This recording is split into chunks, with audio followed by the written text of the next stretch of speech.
दर्शक बंधु नमस्कार। जय जीशु।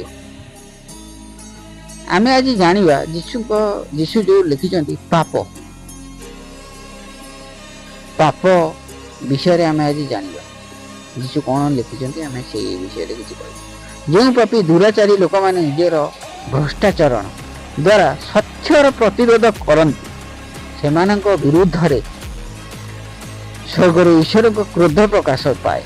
ईश्वर सेमानक दंड सेमाने ताहा जानती ईश्वर निजे ताहा स्पष्ट करी देइचन्ति। आज्ञा ईश्वर जगत को सृष्टि करिया समय तांकर अदृश्य गुणावली यथा तांकर अलौकिक प्रकृति और चिरंतन शक्ति स्पष्ट भाव में प्रकाश पाई आसीछि। तांकर स्पष्ट विषय मानकर ताहा उपलब्धि जारी हुए। तेणु से माने जानी नाहंती बोली आड़ देखाई पारिबे नाही। से माने ईश्वरंक परिचय पाई सुधा ताकू उपयुक्त सम्मान देई नाहांती मध्य ताकू कौनसी विषय पाई धन्यवाद देई नाहांती। बरं सेमानकर चिंता सबू आशार ओ सेमानकर निर्बोधन अंधकार छन।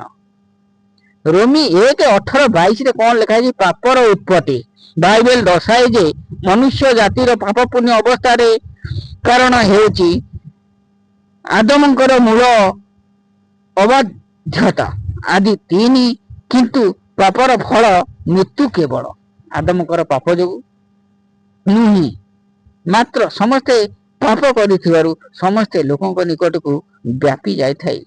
रोमी 5 और 15 देखिया पाप हेउची सर्वजनीन। बाइबल अखंडनीय भाव में शिक्षा दिए। से शिक्षा आमे काली कहवा। दर्शक बंधु आमे काली कहवा। जय जीशु। हालेलुया।